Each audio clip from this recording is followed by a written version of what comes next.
surprise que de la trouver en prise entre les dents lacérantes du grand méchant. Ni une ni deux, elle attrapa un bout du bois et frappa le scélérat. Plus elle sentait la défaite approcher, plus elle résistait. Et son amour éternel pour sa maternelle lui donna la force nécessaire pour vaincre la bête. Puis, le bûcheron qui passait par là, et voyant les exploits de la jeune fille fringuée de rouge, lui demanda quelques conseils en combat, car lui-même ne faisait pas le poids face au loup. Voilà, la résistance m'a permis de réécrire l'histoire de Charles Perrault. Ah, on ne parle pas de ce genre d'histoire. Pourtant, lorsque j'ai reçu mon sujet, l'histoire était écrite d'un petit H. Et vous savez à quel point la majuscule peut être importante. Par exemple, pour différencier l'homme de l'artiste, de l'humain. Mais si vous savez, la déclaration des droits de l'homme et du citoyen, pas besoin d'ajouter femme, il y a un grand H. Pourtant, une femme l'a fait. Ajouter la moitié de l'humanité dans les droits. Une femme bien souvent oubliée des manuels scolaires. Et même si on a donné son nom à un centre social cherbourgeois, je ne suis pas sûre qu'on sache vraiment ce qu'elle a fait. Olympe de Gouges, l'une des premières féministes françaises dans les années 1790. Elle rédige la Déclaration des droits de la femme et de la citoyenne.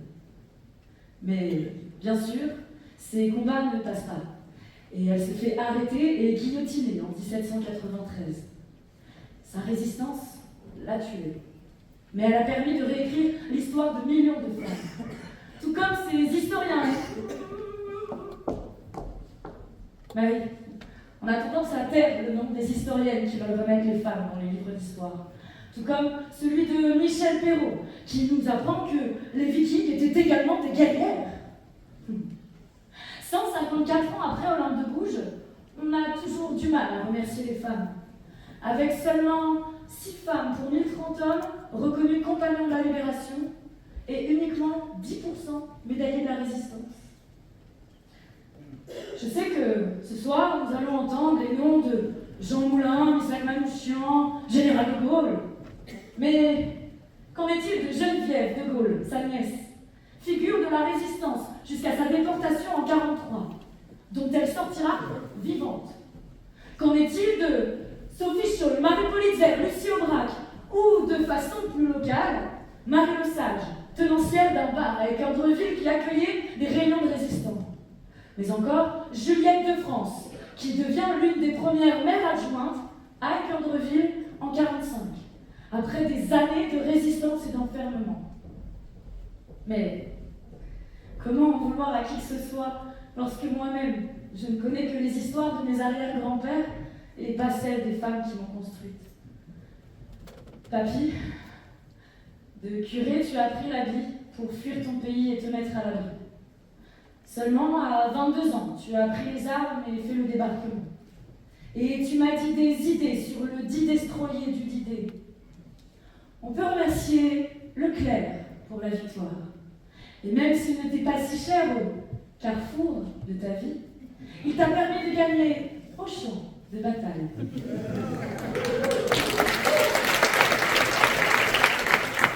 Pardonnez-moi, j'ai dû citer 3 enseignes pour ne pas être censuré au spectacle ou par l'ARCOM. D'ailleurs, pour continuer, je vais plagier, citer, chanter. Si les ricains n'étaient pas là, vous seriez tous en Germanie. Ces mots, on les doit à Michel Sardou. Et bien que ces textes ne fassent pas partie de ma bibliothèque, ni que ces chansons ne résonnent dans ma tête, il faut lui reconnaître que lui n'a pas de plainte pour violation active. Contrairement au Gérard, car Depardieu, il se tient la main avec Romane, non pas pour aller voir Polanski, mais bien de très jeunes filles. Et les faits ne sont pas de Lanvin, mais de Louvain. Et il ne s'agit certainement pas d'une question d'armes, mon cher. Bon, pardon, je vais arrêter là parce que je ne voudrais pas paraître aigrie, parler que de ce sujet encore une fois. Je devrais probablement aller faire une psychanalyse de Miller, Gérard Miller.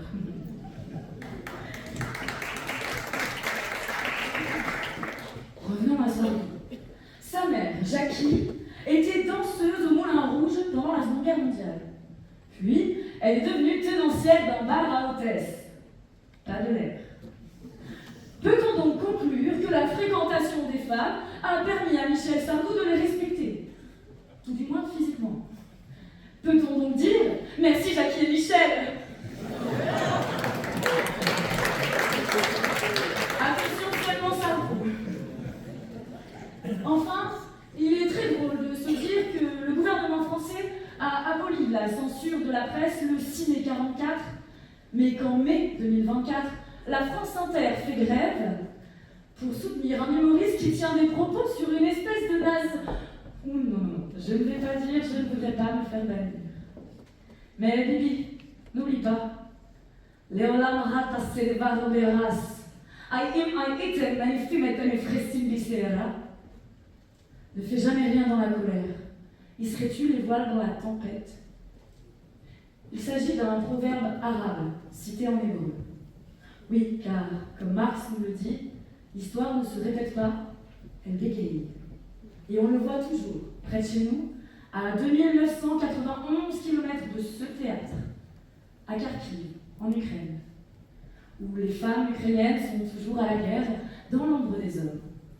Et qui de mieux que Anya, une amie ukrainienne, pour nous en parler? Je la cite. Lorsque vous lisez les journaux, vous ne voyez que les exploits des hommes. Mais que dire des femmes? Des femmes volontaires qui servent actuellement l'armée ukrainienne. Des femmes sur d'autres fronts de résistance.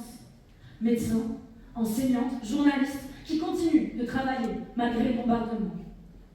Ukraińskie dzięki produżują pokazujący, jaki ma ilość zdalną. Nam pewno jaki piści pasja. Les femmes ukrainiennes continuent de nous montrer de quoi nous sommes capables et qui nous sommes. Nous avons de quoi être fiers. À moi ce soir de faire preuve de résistance, lorsqu'on sait que les femmes ne représentent que 36% du temps de parole dans les médias.